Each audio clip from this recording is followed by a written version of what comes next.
Hello. Welcome. Thank you so much for joining us tonight in celebration of Fatty Fatty Boom Boom.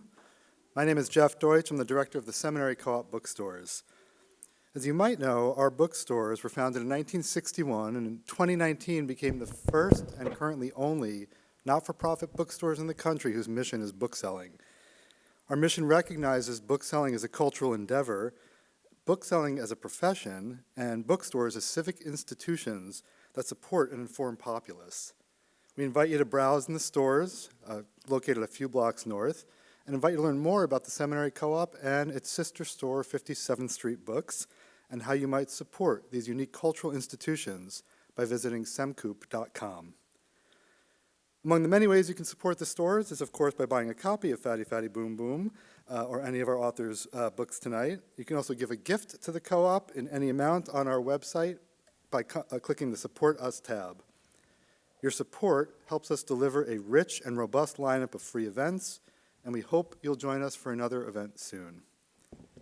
Tonight, we're delighted to be partnering with the Marty Center. The center is part of the Divinity School at the University of Chicago and builds on its long-standing conviction that the best and most innovative scholarship in religion arises from sustained dialogue with the world beyond the academy. The Marty Center contributes to this dialogue by offering scholarly perspectives on the religious questions facing the wider public while providing faculty and students the tools and opportunities to situate their scholarly questions within a broader cultural frame of reference. We are thrilled to be partnering with the Center to bring a monthly speaker series to the bookstore. Next year, we'll be hosting Mona Orabi, Iman Abduladi, and Samira Ahmed as part of the series. A few housekeeping notes. There will be time for audience questions at the end of the conversation, should you have any. Please raise your hand during that time, and we will bring a microphone to you. You can also purchase your copies of the book in the lobby after the event, where Rabia will be signing books. With that, I'm thrilled to introduce our guests for the evening. Rabia Chaudry is an attorney, advocate, and author of the New York Times best-selling book, Adnan Sayed, and executive producer of a 4-part HBO documentary series, The Case Against Adnan Sayed. Rabia is also co-producer and co-host of the podcasts The 45th, The Hidden Djinn, Nighty Night, and Undisclosed.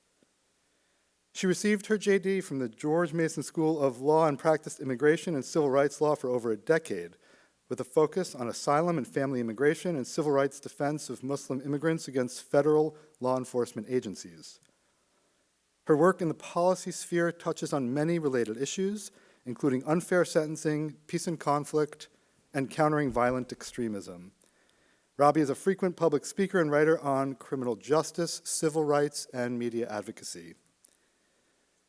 Rabia is joined in conversation this evening with Brie Loskota. Brie is the executive director of the Marty Center for Public Understanding of Religion at the University of Chicago Divinity School. In 2017, she was named a Young Global Leader by the World Economic Forum, and in 2019 was elected to the Society for the Scientific Study of Religion's Council. Please help me give a warm welcome to Rabia and Brie.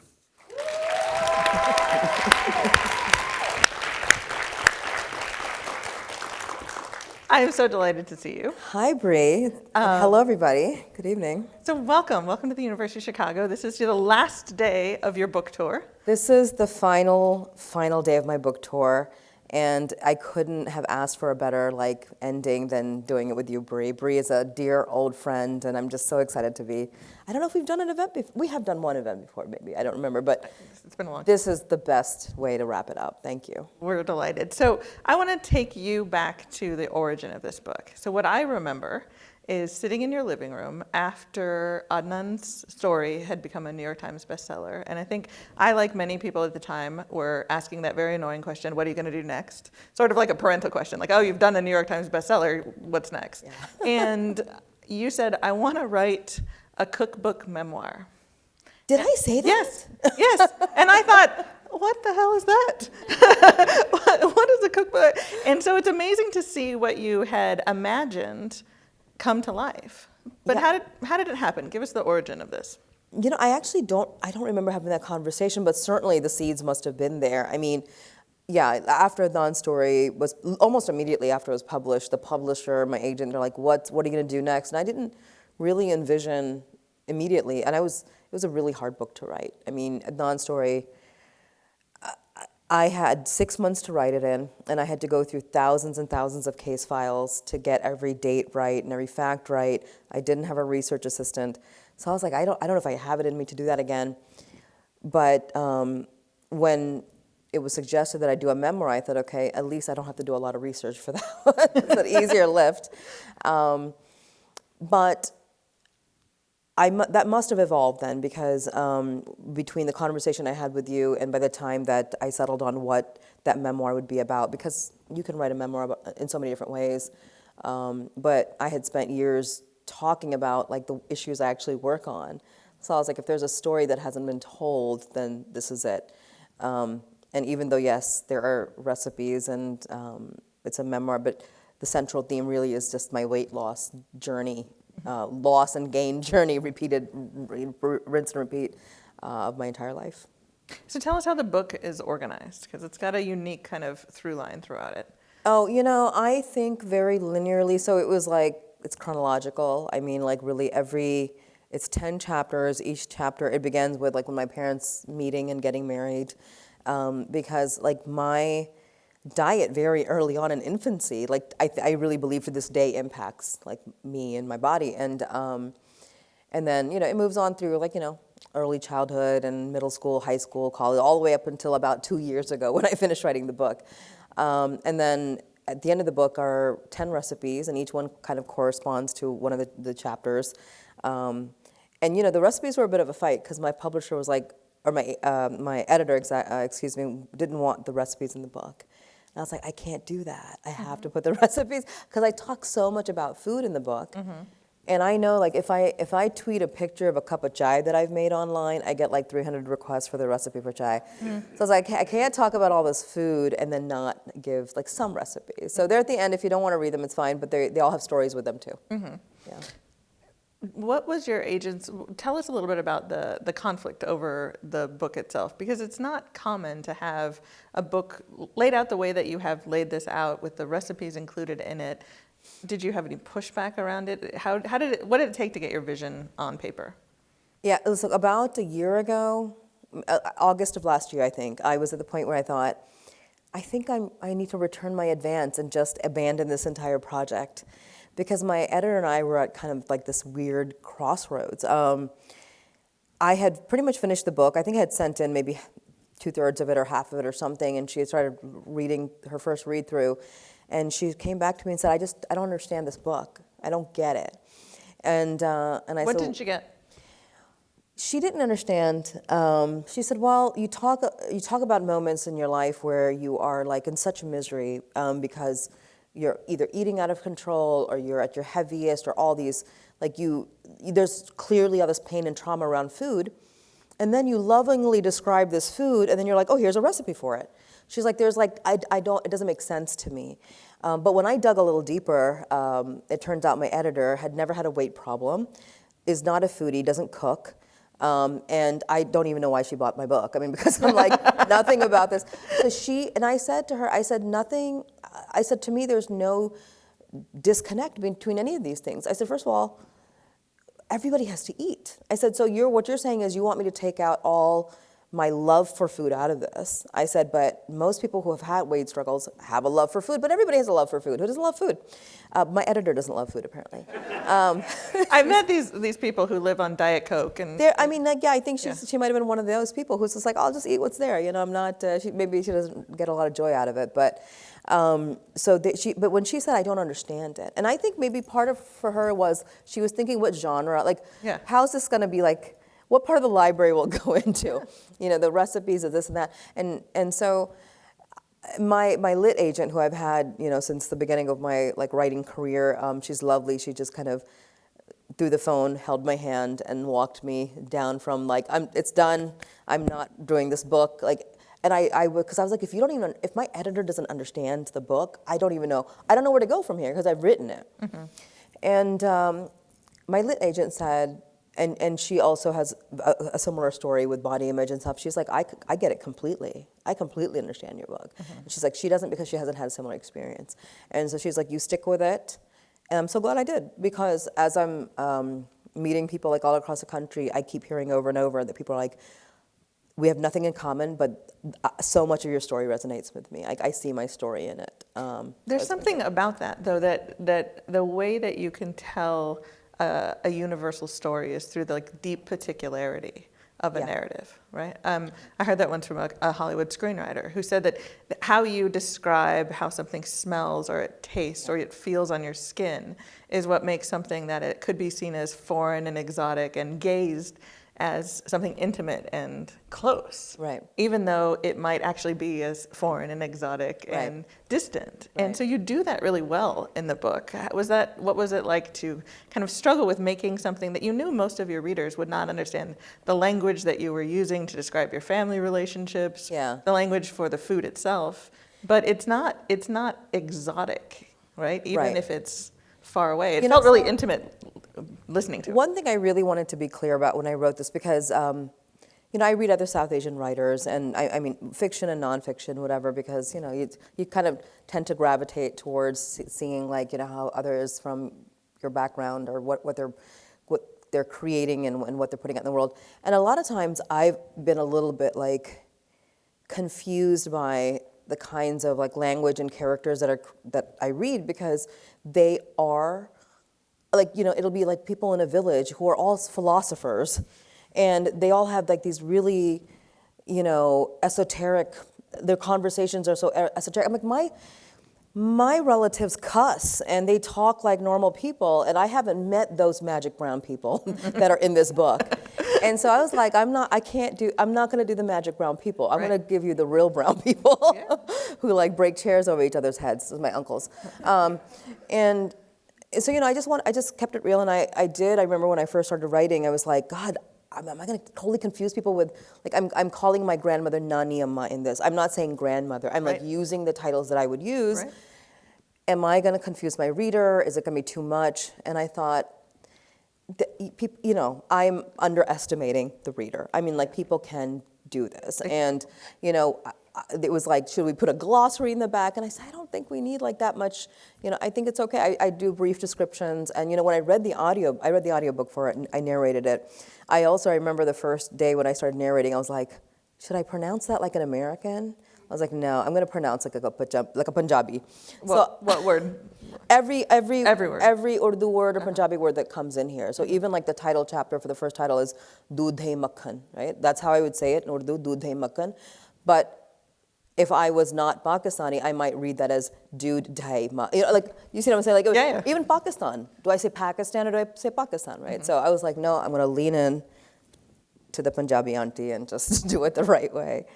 Yeah. Your family features very prominently in the book. What was it like to decide to write about them, and how have they received what you wrote about them? Oh gosh, I feel like I'm really exposing my family when I respond to the second question, but I'm just going to answer that first. My family does not read at all. Nobody in my family reads. They just don't. They're not. My dad was the only one who would have read this book if he hadn't had a stroke a few months ago. He read my first book. Nobody else in my family is a reader. I was the only reader in the family. And my mom will sometimes say, my mom read the first 5 pages of the book, 5 or 6 pages. So she's in there. She's in there, and she's prominently in the first chapter, her and my dad, obviously, because it begins with their wedding. And this was an advanced copy, and she just put it down and said, nobody's going to read this book. Why would they read about this stuff? But ever since then, she keeps calling it that book you wrote about me. Because that's all she read. And so she's like, oh, that book you wrote? She's like, that book you wrote about me is getting great reviews. I'm like, yeah, Mom, that book I wrote about you.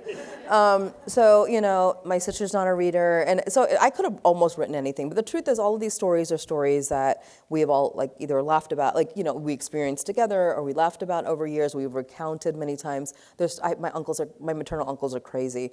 So they know the stories that are in there, and they're getting a kick out of the fact that other people are reading them. And I do a little bit of interviewing of my parents just to make sure I got some details right from before I was born, obviously. But most of the stories involve me being in them. So, and as long as that's how I remember it, then that's the story for me. You do something that memoirs kind of struggle to do, and I think you do really well, which is that you situate what is happening in your life and in the life of your family in a much broader narrative, right? In a much broader series of events that impact your family. And you do it in a way that makes them small enough that they can be understood, right? You could have gotten lost in the details. You could have gotten lost in the details of partition. But the way that you write about it, it's really quite great. My mom's family had seen the inevitable and decided not to wait until the two nations officially parted ways to leave Delhi. Before the bloody riots began, they moved to an ancient city of Lahore in the province of Punjab, which was essentially split between India and Pakistan. And they were already settled in their new home when in August of 1947, independence was declared. And consequently, none of the family fell victim to the ensuing violence. So it features very prominently, but the story of your family is the kind of the part that we focus on. And I think that's a really delicate balance to tell an important story and not get lost in the details so that it overwhelms the personal story that you're telling. How did you, and that happens all throughout. That happens with 9/11. It even happens with Adnan's story. It's a really hard line to walk. Yeah, I mean, we're not all, you're never operating in a vacuum or in a bubble, right? Like everything's happening in our lives in context to what's happening around us and in relation to that. And, I grew up hearing over and over again from my mother, particularly, this story that, your father and I, yes, we were both from Pakistan, Lahore, from the same close neighborhoods, but we come from very different worlds because of where my family came from in India and where his family was. And so that was so much, it was like she was trying to drill into us the fact that you have two separate histories that you come from.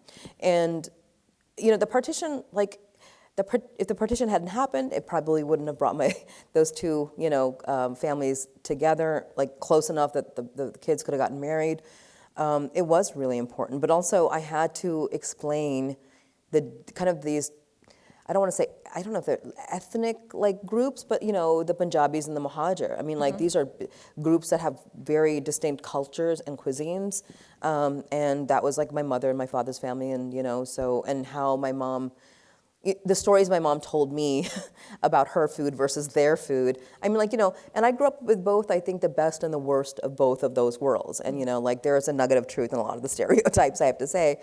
But so I wanted to provide some of that context, but at the same time, I remember there was moments when the editor said about that particular time that maybe we should go into more of the history. And I said, I don't want to overwhelm people with this is not a historical, it's not that kind of book. Right. And so you have to give enough that people get a little bit of a sense of it, but you have to steer back to the personal, obviously. That's why you pick up a memoir, right? I want to know the personal story. You mentioned the markers of status and distinction within Pakistani society. You also talk about your mom, who's going to read this book. Right. The thing that is laced throughout this is an incredible amount of judgment and scrutiny that you've experienced, but also that sort of is in the story of your family. In fact, there's something that I thought was really remarkable, though, in that your skin color, your body, your divorce, your mom, all of these things are laden with so much judgment, but you don't write with anger about it. You don't write with having adopted the same judgmental tone. And then in the end of your book, you say, I know they did it out of love, out of concern for how the world would treat me, wanting to protect me from judgment, knowing others wouldn't see any part of me but my size. There's an Islamic belief that God rewards actions by their intentions, which is good because a good thing, because actions themselves don't always give the results we hope for. That's the grace with which I think about my family's many attempts at getting me to lose weight. Yeah. I mean, I think it's really remarkable to have a book with so much judgment. The weight of it is in the judgment. Yeah. But you don't write with that. I mean, when I saw the movie, My Big Fat Greek Wedding, I was like, oh, that's my family. Do you guys remember that? When you watch that film and you see that story, it's all judgment. For that protagonist, her family's, all they're obsessed with is, when it comes to her, take care of yourself, who's gonna marry you, who's gonna but at the same time, you still feel there's no maliciousness in it, that's coming from them. You feel like my sense was like they really love her, and that's just, it's like a cultural thing. Like that's how they talk, that's how they, relationally that they are. And for me, like that's how I viewed, like, and that's why, like, it wasn't until like my early adulthood, my first marriage, that I really started like internalizing like the pain of this stuff and like actually hating myself. For much of my childhood, you know, they would say it so, my dad would like so lovingly offer me $3 a pound if I lost weight, right? Like so nicely, but then also say, come and, what would you like for dinner? You want some pizza? You know what I mean? Like they never made me feel like, they never said I was ugly, right? I always clearly, I felt loved, I did. It never felt hateful and hurtful. Of course, my first marriage, a lot of the same kind of language felt hateful and hurtful because it was. They wanted to hurt me, and they did hurt me. But it wasn't, that sense wasn't there, and so I certainly didn't want to convey it. And there is like this cultural thing. You know, I met this one Punjabi family at my book event last night, and they're like, oh my gosh, like this is so like our culture, and you know, if we call somebody fat, it's not an insult, it's just an observation. You call somebody bald, it's just an observation, and that's really how they really believe that. Yeah. So we met many years ago, and when we met, you were... Brie is my personal Yoda. I'm just telling you right now. Like, when I need life advice, I'm like, Brie Loskota. Now you're gonna make me blush. We met many years ago, and you were a community leader. You were doing work that was topically very important at the time, especially in Muslim communities. And then your presence in the world grew. Right, you have hundreds of thousands of Twitter followers. You have hundreds of millions of podcast downloads. What are we at now? I mean, we stopped counting after Undisclosed crossed 400 million downloads, so it's a lot. Yeah, so there are very few of us who can say that we have the kind of reach that you do. So how do you think about even the weight of that, the publicness that you have, the perch that you have on the world, the number of eyes looking at you all the time? What has that felt like over the last dozen years that we've known each other, to go from somebody doing intense work in this way to being a public figure? You have seen me in my darkest times and suffering the judgment of the public in many times, and you've seen me suffer through it. You know, it's different when a lot of what your work, I mean, it's almost like a lot of my work has to be on social media. Like, it's hard, I can't not use social media, but then when you're on social media and you're in a public space, then you're opening yourself up to it. And it really has become about managing myself and creating boundaries. I don't think about that stuff most of the time. What I think about is, am I doing what I believe in? Am I enjoying what I'm doing? And am I having an impact? And if I'm doing those things and I feel like I'm working with integrity and I can face my Lord and I can face my family and I have nothing to hide in my, you know what I mean? Like I'm just happy in my work, then, well, whether people see it, follow it, we all do work that nobody sees as well, right? I mean, like that's for real too. So, but at the end of the day, I mean, for some of the work, like for Undisclosed, which, you know, ran for 7 years and 13 of our defendants are home, It's remarkable. Right, I mean, it is. I'm so proud of Undisclosed. I'm so proud of that team. Does everybody know Undisclosed? You want to just give a quick summary of it? It's a podcast that I launched with Susan Simpson and Colin Miller, 2 other attorneys, right in the wake of Serial. And after we covered Adnan's case, we just kept getting requests to take other cases, and we have. And we have had incredible success. And I think it's because of the fact that we're like educating the public, we're creating a public, you know, a whole media around it, but also that media is funding the work. Like, these defendants cannot afford hundreds of thousands of dollars for post-conviction attorneys and investigators. We take on that role, we get paid through our Undisclosed sponsors, and we can do that work for free for them. And so for me, at the end of the day, like, that media product is just a means to an end, right? Like, that's the way to fund the work. But the work itself is like what's more important. And people are very like I mean, after Adnan's case, after Adnan's release, you know, I a number of times posted about other cases as well. I was like, okay, Adnan's out, that's great. Like, everybody's happy and thankful for that. But there are all these other people too, and you have to keep the eyes on it too. So I'm so focused on the work, I don't think a lot about that. And I've learned that you don't respond to trolls. And I've gotten better at social media in that I just don't respond and react. I don't get hurt by it anymore. And I just block and move on. Yeah. That's good advice. Since you mentioned Adnan, can you give us an update about Yeah. how he's doing? And Yeah. and have you had a moment to reflect on? I mean, you've moved very quickly from Adnan to there's all these other people that we can Yeah. help. Yeah. But it's the end of a multiple decade journey Yeah. for you. Have you had a chance to assess what it means to I- be done? To be honest, so I was in Canada over the Thanksgiving holidays, and I was visiting my in-laws, and my mother and father-in-law are just like, they're the loveliest people, and they threw me a surprise party to celebrate. They got these big cakes, like, congratulations, Rob, because for 17 of these 23 years, they have watched me do this, advocate for Adnan and try this and try this and try this. So it was a surprise party to celebrate the fact that Adnan was released and, this case is finally wrapped up, and also, for the book as a kind of an afterthought. But that was like, I'm like, this is actually the only time I've gotten to kind of celebrate that moment, because life has been like a fever dream. Like, nobody could have predicted that Adnan was going to be released around the same time that the book is happening. I had a new podcast launching, like, I think 2 weeks after his release. So we were doing tons of production for that. My dad had a stroke shortly before his release.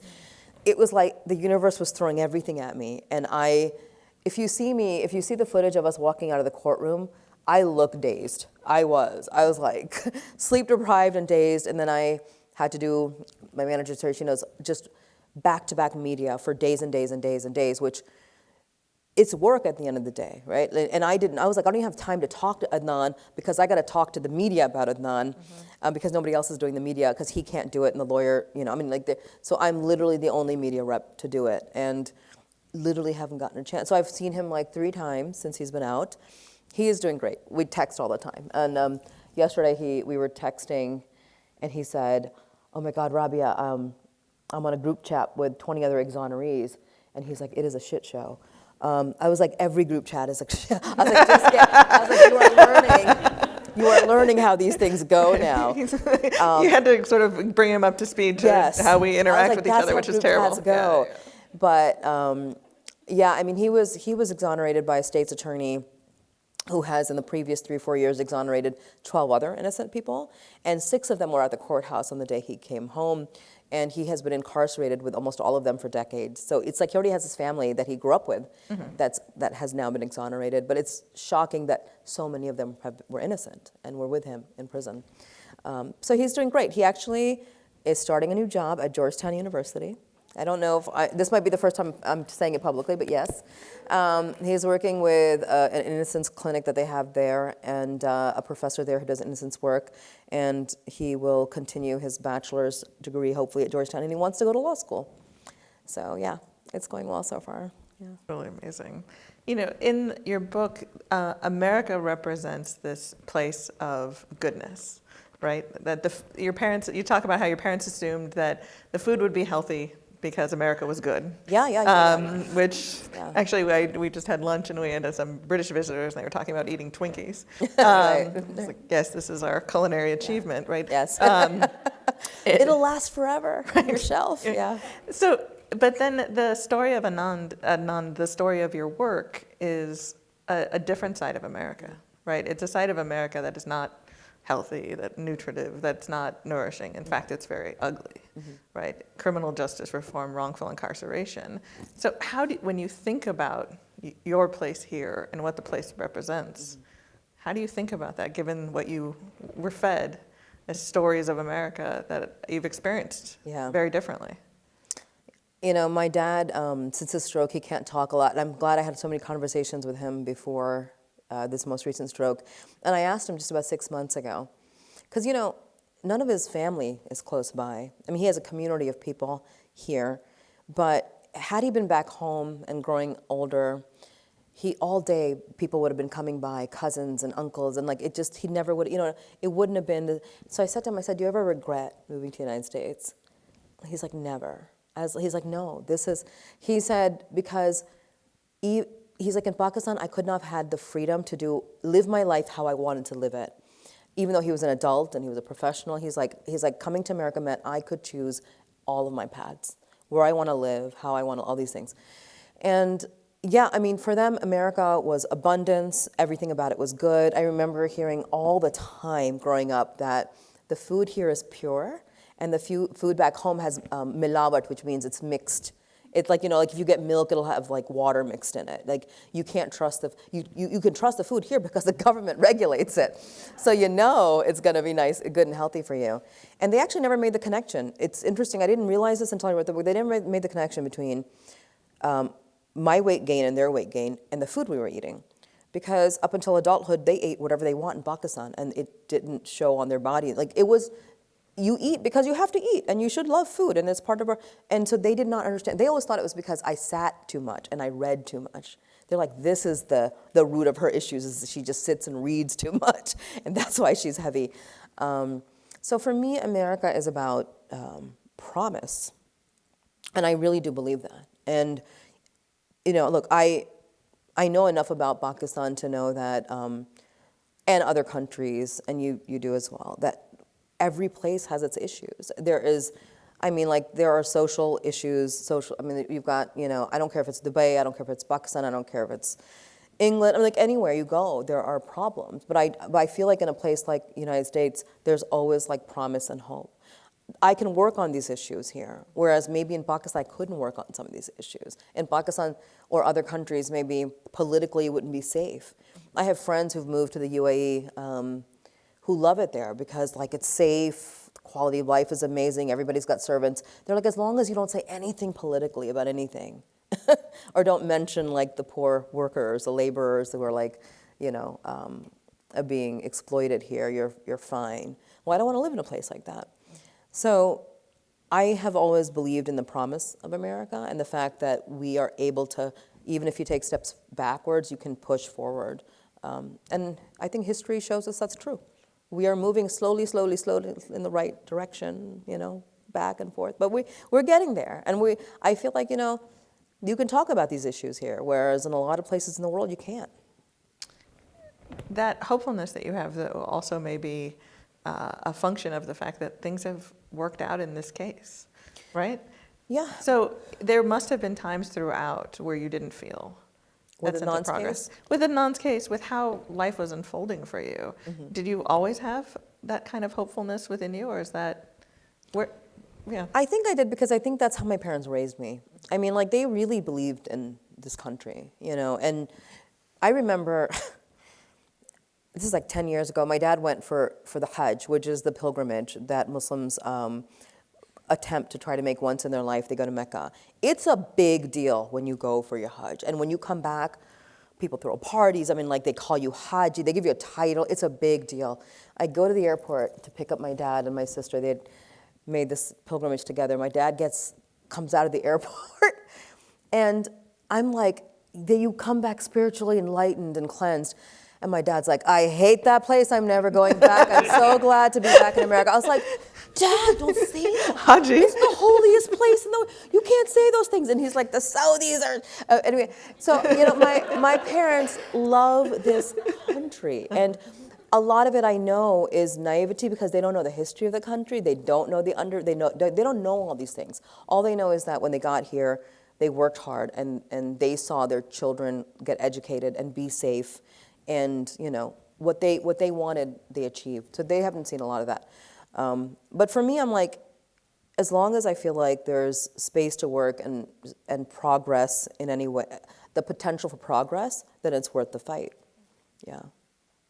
I love the way that your book ends with a sort of what came off to me as a kind of settledness and sense of agency over your body, over your life.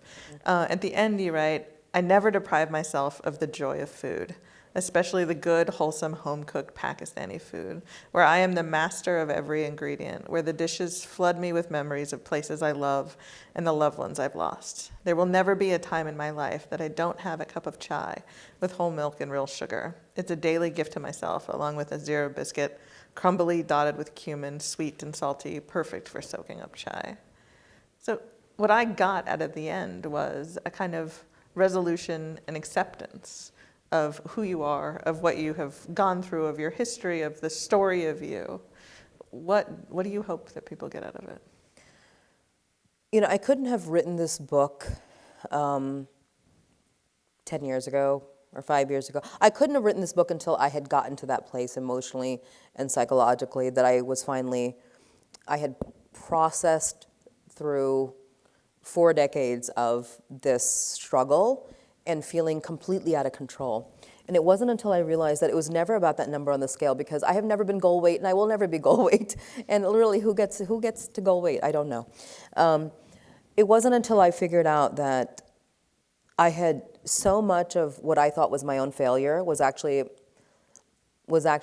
me believing in lies that I had been told. Me believing that it was a lack of discipline, although I will tell you, a person who was struggling with, you have never seen anybody more disciplined than a person. Like, nobody works as hard.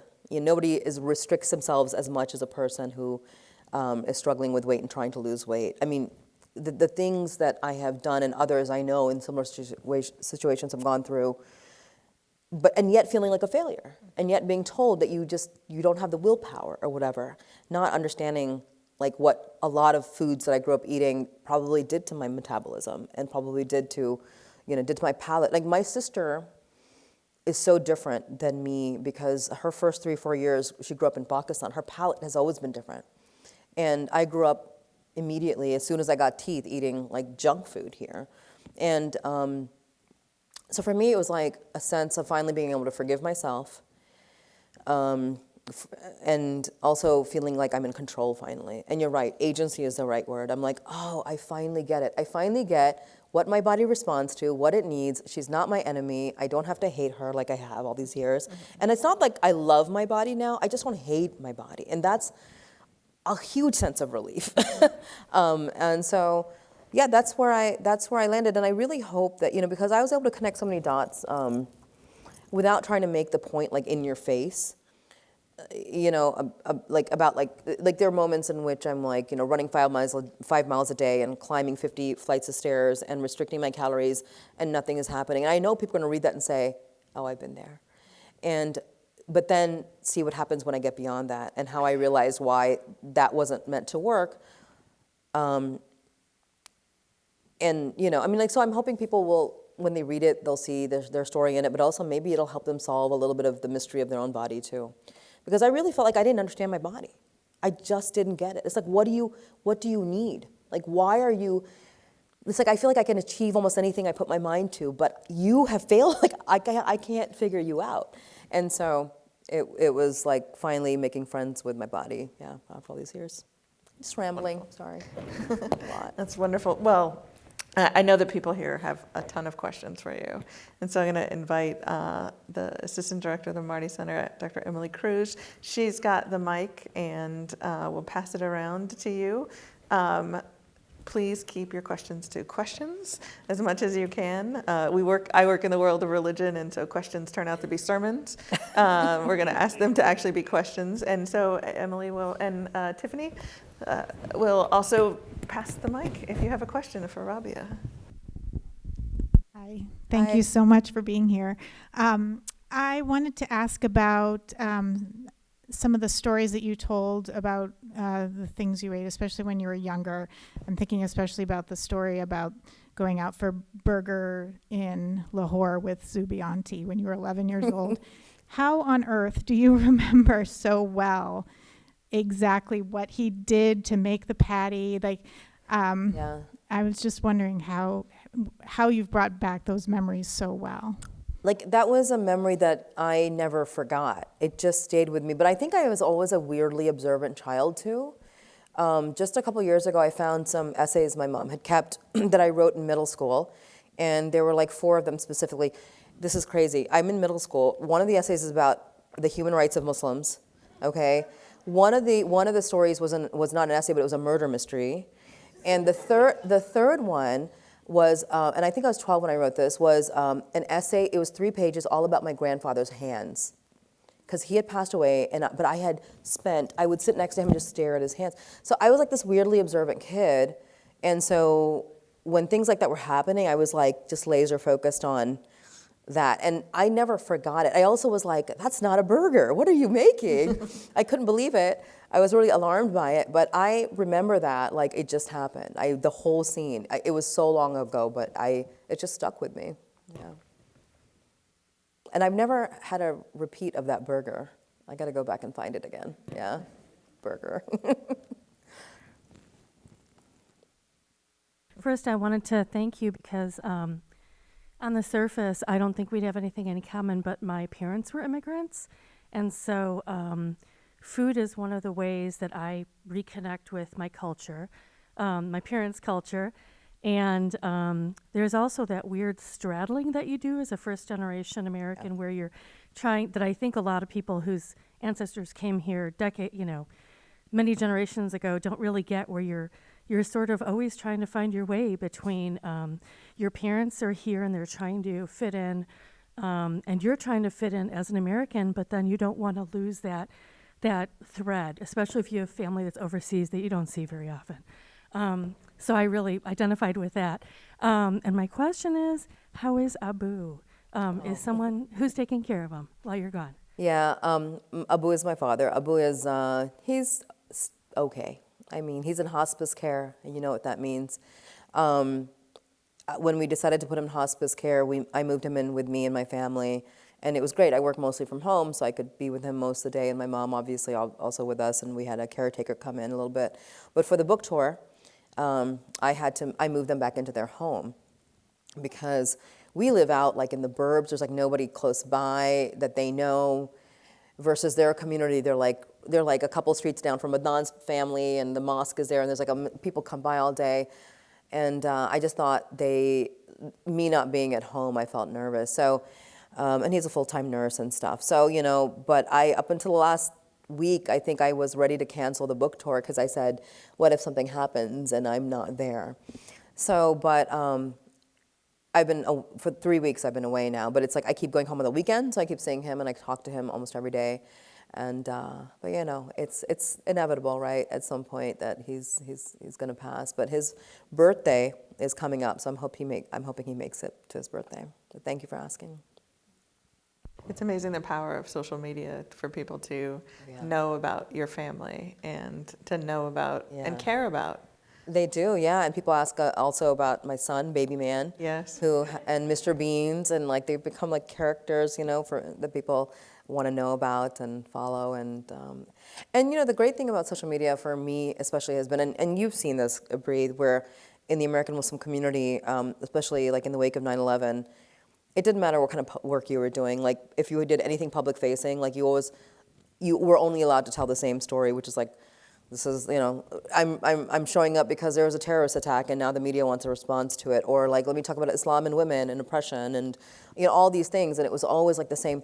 But social media I felt like it allowed me to be fully human. So when people started following me because of Serial, I had a little bit of a following before, but after Serial, obviously it grew. And I was just posting what I normally post: cats, dogs, or not dogs, cats, husbands, kids, whatever. But like my normal life thing, my dad would always drive to our house, and we have a big old driveway, but he always would drive onto the yard. And like every day, I have dozens of pictures. My dad just kept going past the driveway and just onto our yard. I'm like, oh, Abu's visiting, so I would just take a picture of it. And people would reach out and say, like, I don't know any Muslims, and I just started following you because of this case. But I'm just so kind of tickled and touched, and how, I guess how regular I am, and I'm like, okay, well, this is also like a little bit of a public service, I guess, just being human on social media. So no, but it means a lot that people are asking about him. Thank you. It's sweet. Hello, and thank you so much for sharing so much of that story. I'm one of your crazy followers, so I see the shirt. I'm freaking out. Thank I you. texted my daughter, I'm here. She's like, yay, Rabia. Anyway, can you talk a little bit more about the journey to the grace that you have offered your family, with your family being your family, and how they responded and all of that? I have a daughter that's going to have to work on that, being raised in our traditional family. Yeah. So I'm just wondering, that journey to that grace, because Yeah. At some points you don't feel it, and then you get to that point. We all do, I think, as we get older. But what was your journey? Definitely maturity helps, age helps. Yourself seeing the flaws of your own parenting helps. There are things that I've done that have been repetitive in terms of I've repeated some of the things with my eldest daughter especially. She's 25, and when I had her, I was 22. And at 22, I was eating like a kid because I was a kid. I didn't discover salads until my 30s, I think. And her formative years, her palate was shaped by me because that's how I ate and how I fed her. And to this day, at 25, her palate is still similar. And so me now, as she's turning 13, 15, 18, I'm like, try to eat better, try to eat healthier, take care, And I'm like, I'm doing this kind of the same thing, but I'm responsible for that, And so I think part of it is that, but also therapy has helped. Therapy is really important. I've been having therapy for 4 or 5 years now. And actually writing this book really helped too, because there were things that I just didn't realize until I put it down on paper that, oh, this is actually what was happening at the time. And one example of that is when growing up, my mother would never eat with us, ever eat with us. She would make the meal, leave it on the table, and just disappear. And my dad would beg, like our whole childhood, please come sit with us. And it always felt like we were just being rejected. Like, she doesn't love us very much. She doesn't want to spend time with us. We're not good enough for her. But in the morning, all the leftovers would be gone. So she would eat at night in secret. Like, I never saw my mom eat. And my mom's a big lady. She's always been a big girl, so she's eating. But it's at night in secret. And we always felt like we kind of like resented her for that. My mom she's 75 now, and when she was staying with me, to this day, she won't eat with us. She won't eat with my family. So after we'd eat dinner, I'd say, Mom, come. No, I'm not hungry, I'm okay. Then I would tell my husband, just leave the food out, because it'll be gone in the morning, and it'll be gone in the morning. And it wasn't until I wrote this book and I realized that there were times in my life that I started eating at night in secret, and why I was doing it, and that there's a lot of shame and trauma attached to it, that I realized there's a story about my mom that I don't know. And so, that allowed me to forgive her. So, sorry. I have that too. Yeah. So I get it. And it is, once you get those children and you start Yeah. seeing what you're doing and seeing how they're responding. Yeah. About that stuff that used to hurt, and then you realize they have their own story. Yeah, that we don't and they're know. never going to tell us. They're- But also, yeah. my parents are from that generation that never had the tools. What is Exactly. therapy? What is all this stuff? What is understanding generational What are trauma? feelings, and why What do is they need feeling? validation? Right. So they're not there, and so I just feel a lot of kind of compassion for them is what it is. Yeah. Thank you. I gotta cry at least once at every book It's all club. right. Something always makes Yeah. me do it. No, it's okay. Hi, mine's a little lighter of a question. Okay, good. So obviously I follow you on social media as well, and I just want to know how in the world, is it Ian Armitage, the young actor? Oh gosh, Ian Armitage, yeah. Yeah. And I want Young to know Sheldon. How you ended up having Thanksgiving. With young Sheldon and how he is now my godson. I know I've been following, so I'm curious to hear how that. Yeah, my life is so weird. It's so strange. So one of my good friends is Patrick Hines. Anyone who know who Patrick Hines is? Patrick Hines runs the Obsessed Network. It's a true crime network, and I followed him for years. He does a number of true crime podcasts and produces a bunch of them, and I love them all. And he's a good friend. And a couple of years ago, and he has a background in Broadway. A couple of years ago, I was going to New York for a weekend with friends, and I said, Patrick, hook me up with some tickets. He said, I can tell you who can hook you up. And her name is Lee Armitage. And he's like, let me contact Lee. That's Ian's mom. And he's like, she knows who you are. She's a fan. I'm like, she knows I exist. Anyhow, Lee and I started talking online and just texting and this and that. And she hooked us up with some Hamilton tickets. And then it was like, when are we going to see each other? And then so I was out in LA a couple weeks ago for the book tour. And it was the first time I actually met her and Ian in person. And then they live in Virginia. And so they were visiting their home in Virginia from LA. And they're like, we got nothing going on this Saturday. I was like, come on over for our Thanksgiving. And that's how it happened. And then they met Adnan. The whole thing was just surreal. And now Ian and my 14-year-old are like besties. And so it's like, but he's the sweetest guy. He's the sweetest guy, yeah. It's amazing. Yeah, it's fun. I feel like Forrest Gump sometimes. But it does show the smallness of a very big world, right? I mean, I think social media has brought the world much closer. I mean, like the things that happen on social media, like the connections I've made, the people I've had conversations with, like I never could have imagined some of them. I did the Today Show. I think it was the Today Show a few weeks ago, and we were in the green room, and I was just getting some water and some fruit because it was very early in the morning, and I turned around, and I was with my manager / bestie, Katie Brown. I turned around, and Ryan Reynolds was having a conversation with Will Ferrell, and I am Just never. a typical morning for you. They weren't there when I first was like bending down to get my water, and I turned, and I'm rarely speechless, and I gasped, and I go, and I froze. And Katie just looked at me, my manager, and then she started walking in slow motion towards Ryan Reynolds. I said, "Stop it right there." I was like, "Don't talk to him." And then she tapped him, and she goes, and he turned around and looked at her. He goes, and she points at me, and goes, "You follow her on Twitter." And he does, and I don't know why. And he looked at me like he has no idea who I am. But she's like, can she get a picture? And I think he said yes because he might have thought I was Malala or something. I don't know who he thought. But he was like, I'm not going to cause an international incident. But I was like, he does follow me. I mean, just surreal things have been happening lately. So. We'll tag him in this just We'll so tag he him. sees this. Yeah. I am Malala if you want me to be. That's fine. Thank you, Brie, first of all, for bringing this conversation to Chicago and making sure that we're part of this conversation that Rabia is taking throughout the nation. And Rabia, I just have to say thank you because of what you have put in this book and been so vulnerable. I think so many people of color, so many women, so many immigrants are going to be able to process what they have been keeping inside and having difficult conversations with friends and colleagues. So I wanted to say thank you. The first question I have is like, is there one thing that's in the book that now you're like, ooh, gosh, I wish I didn't put that in there? Or like, that's just really heavy that now you're really having to still process. I know I love the fact that you're doing therapy, that you're processing through the book, but is there something that you kind of wish, like, I wish I didn't do it?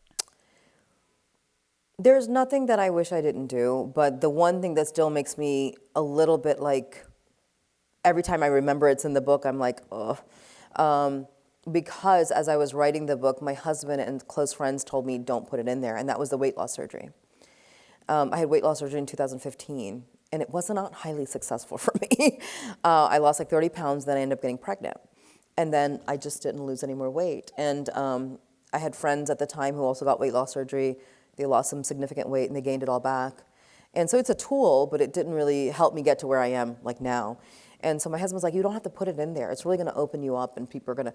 And I was like, I imagine the reader to be a woman like me who struggled with this for decades, and if she picks it up and I don't have that very important decision I made in there, and it's a permanent part of my body now, like it's going to feel like a lie.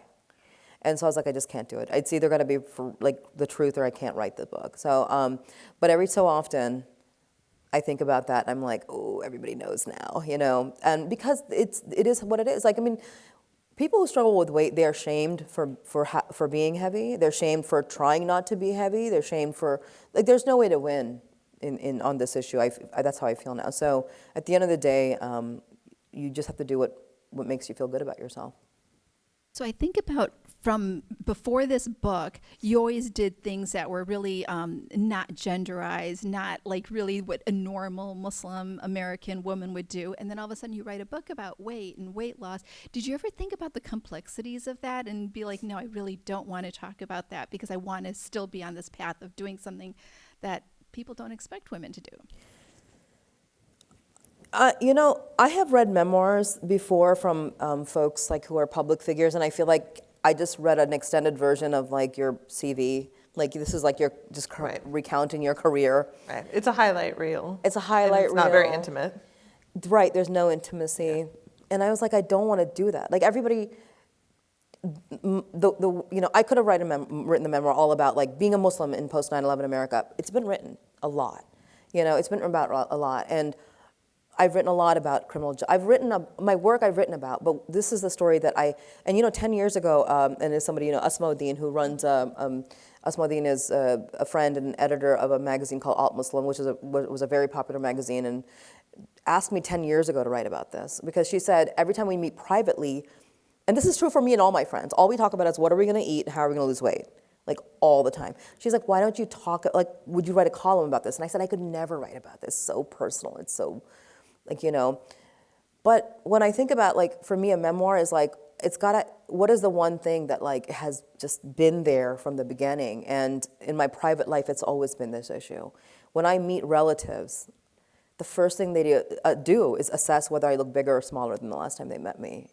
Every time, every relative. So, and it's never going to change, probably. And so I thought this is the story that I would prefer to tell, and I think will resonate with a lot more people. Yeah. Asma was here a year ago. Oh, was she? At the Institute With her for book, Politics. yeah. I love Asma, yeah. It's a great event. In the back. Hi, Rabia, salam. Thank you so much for sharing your story. And how do your children feel about you and them being out in the spotlight and social media? Are they really excited for you? I'm thinking that they are. So how do they feel now that they see your picture everywhere? Your kids are just always your kids, right? Like, people who listen to my podcast, I get this all the time. Your voice, we love your voice. My kids have never said, Mama, we love your voice. Like, you're just Mama, right? Like, they are completely unimpressed with me. And that's okay. They're just like, when are you getting back? Because I got to do this, this, this. And, my 25-year-old, she's got a full-time job in cybersecurity. She's doing her master's. She bought her own place like a year ago, and I'm really proud of her. And so she has a life. She has a social circle. And because she's in cybersecurity, she doesn't do a lot of social media. And she's like, Mama, get off of social media. She's like, don't do TikTok, Mom. And then my 14-year-old is 14, and the only thing that matters in her world is her. And so, you know what I mean? Like, I cannot impress a 14-year-old. Yeah. And my 5-year-old right now, he just keeps seeing this book everywhere. So he'll see it on TV, on the computer, on here, like at a bookstore. And he knows there's a connection to Mama, but he doesn't quite get it yet.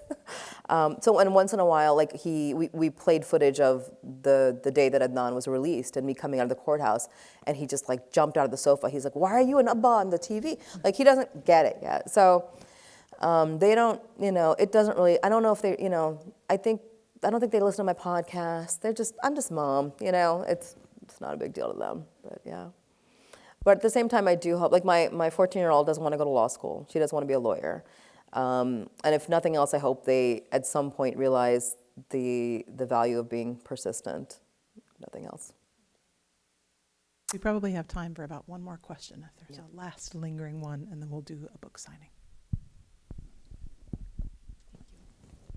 Assalamu alaikum. I grew up with Indian and Pakistani roots, or I have both roots in both, and I appreciate how much you've shared about the Pakistani culture in your book, because I feel like the world knows about India a lot, but not about Pakistan. So I really appreciate that. My question is about your podcast with Ellen Marsh, though. Okay. If that's okay. Yeah, sure. So I've been listening to that, and I love it. It's amazing. My question to you, though, is the cases that you guys have talked about, do you think, or do you have any hope that with the way that you've analyzed and presented the facts, that will have an impact on any of those cases that are still open for those imprisoned folks? Like Scott Peterson, for example. Yeah, Scott Peterson, that episode shook a lot of people up for us. And I don't think, here's what I'm hoping with this podcast. Like doing a long form podcast like Undisclosed, not every podcast listener has the capacity to sit with you for like 15 episodes of a case, right? Like you have to be just one of those people who likes to make those crazy murder boards to do that usually. But most people an hour-long podcast is easily consumable, especially one that it's not a series, you can just pick an episode and listen. What I'm hoping to do is to bring the lessons that my Undisclosed listeners learn through the long form, but also like incorporate them into this one little hour episode. So to say this is how somebody like me would analyze a case like this, and it'd be like a kind of a learning moment. And I'm more hoping to impact and change the minds of listeners and how they perceive crime, media coverage of crime, the criminal justice system, and all these issues versus like have an actual impact in the case. Now with Scott Peterson, that was different. That's the only case in which I said, first of all, I apologize for being part of the bandwagon that lynched him before he got a trial. Also that I do believe it's likely he's innocent, given what we know now. But I said that if he got a new trial and if his team wanted help, I'd be happy to help. I mean, I work real cases. So, but that's the only time I've done that, and they have not reached out for help. I'm sure he has a great legal team. They don't need me. But no, I'm just hoping that, like in a very compressed format, people are going to be like, I'm going to be able to say to people, that's not real evidence. This is actual evidence. Like, this is what you learn from the media, and that's not what really happened. And so far, it's been good. I love the reaction we're getting from folks. I think that was something that really hit home for me, that like we shouldn't just blindly believe all these things. And I've been telling anyone who'll listen to me to listen to that podcast. Thank you so Thank much. you. Well, Rabia. It's called Rabia and Ellen Solve the Case. Somebody asked what's the name of the podcast. Yeah, it was in Times Square. It was in well, there was a billboard in Times Square. This has been a pleasure. Thank you for ending Thank you your so book much. Thank tour. you, guys. Thank you and we will have you signing books in the lobby, so please pick up a copy, or if you have one, you can have Rabia sign it. Thank you to Sem Co-op and to the Marty Center team for this wonderful end of our series for the year, and we will pick it back up in January, so I hope you come to those, and you'll find a recording of this on our website, martycenter.org, so please continue to engage with us, come to our future events, get on our mailing list. We are excited about the work that we're doing, and it is such a pleasure to have you. Thank you. Thank you, Brie. I love you. Thank you,